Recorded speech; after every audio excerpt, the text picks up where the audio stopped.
Okay, so today I am going to be talking about electric currents. And I think that most people have a pretty basic understanding of electric currents, electricity, charge, these kinds of things through basic schooling. But this is going to be delving in a little bit deeper to really understand fully how electric currents function. So the first thing you really need to understand as far as electric currents is charge. And there are two types of charge, positive charge and negative charge. As most people know, these are opposite charges. And these two charges will have a force in between them, and this force will be a attractive force. So it will cause positive and negative charges to want to move towards each other. And likewise, same charges, so two positive charges or two negative charges, will also experience an interaction or a force in between them, but this will be a repelling force. So like charges, two positives or two negatives will want to move away from each other. And these charges and their basic interactions are important to understand for electric currents.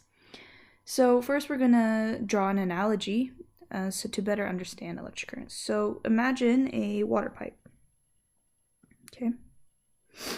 And so this water pipe obviously has water flowing through it, and usually it has something like a pump at one end to ensure that the water flows in the correct direction.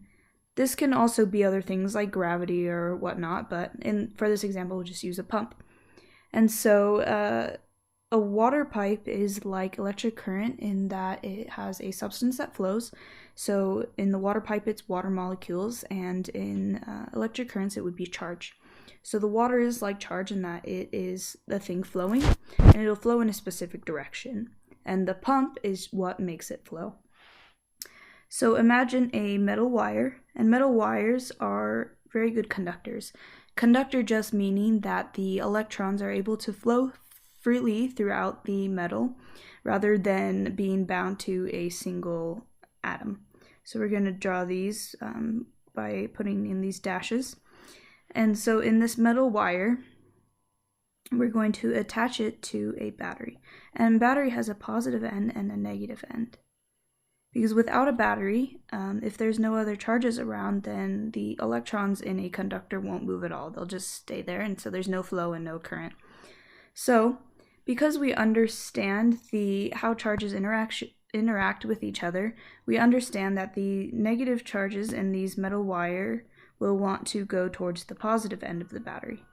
So the electrons will flow in this counterclockwise direction in this circuit. However, current is actually defined by the direction in which positive charges will move. So in this case, it'll move in the clockwise direction, and current is represented with an I. And this was actually arbitrarily chosen many, many years ago by Benjamin Franklin. Benjamin Franklin was studying electricity and charge and these kinds of things, and he was the one who called it positive charge and negative charge, which sort of makes you think that a positive charge is a presence of a charge and negative is an absence of a charge, which we know is not true, but that's how he believed it, and so he defined everything according to the positive charge. So for current, just remember, the direction of the positive charge is also the direction of the current. And electric currents also work with not only electrons, but other types of negative charge and then positive charges as well. For example, let's imagine we have a tube of water, and in this tube of water we have salt. And the salt will dissolve in this tube of water, this NaCl, into positive sodium ions and negative chloride ions. And so let's also connect this to a battery with a positive end and a negative end. And we know because of these charge interactions that the chloride ions will want to move towards the positive end of the battery, and that the sodium ions will want to move to the negative end of the battery. So overall, the current is according to the movement of the positive ions or the positive charge, so we know that the charge will be in the clockwise direction. So that's your basic understanding of electric currents, and we can go in and also describe electric currents mathematically. And so the equation for electric currents is I equals delta Q over delta T. And as we saw earlier, I is the current. And then we know that Q is charge, and then T is just time.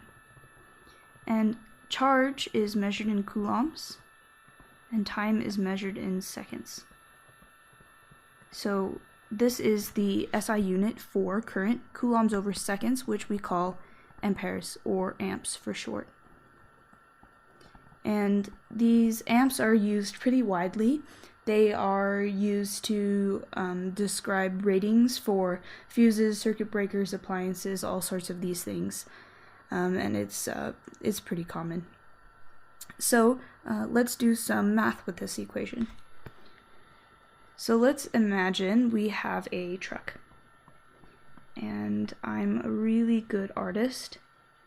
So here's a truck, and this truck has a battery in it that the battery is what starts the engine, right?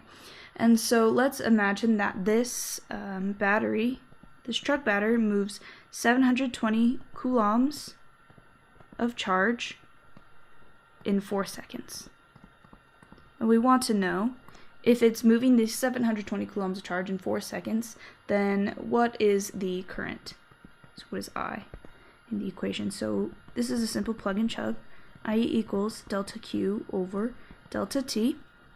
Plug the in, be 720 coulombs over 4 seconds, which equals 180 coulombs per second, which we know that is amps, so 180 amps. So that's pretty simple. So let's do another problem that's a little bit more complicated, but really not complicated at all. Let's imagine we have a calculator. Again, my drawings are artistically, very aesthetically pleasing. And so we'll say that this calculator has a current of 0.3 milliamperes.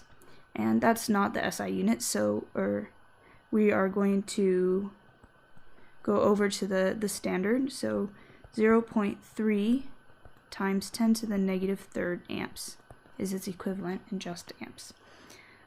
So we want to know how long will it take for 1 coulomb of charge to pass through this calculator. So here we are looking for time. So again, we use this equation I equals delta Q over delta T, and then we just do a simple rearrangement to solve for T. So delta T will equal delta Q divided by I. And then again from here, it's just a plug and chug. So 1 coulomb divided by 0.3 times 10 to the negative third amps. And we know that amps are coulombs per second, so the coulombs will be able to cancel out and you will just get seconds. And so that will come out to be 3.33 times 10 to the third seconds. And that's how you solve that. And so that is sort of your mathematical part of electric currents. And the last thing I would like to talk about is this concept of drift velocity. So drift velocity is the average velocity of free charges, and this is 10 to the negative 4 meters per second. And which is really, really incredibly so, but you know, when you turn on a light switch or you turn on electronics or appliances or whatever, it's usually almost immediate. In fact, most electrical signals, their speed is actually 10 to the 8th meters per second. So with free charges moving around very slowly, how are electrical signals so fast? How is this current moving so fast?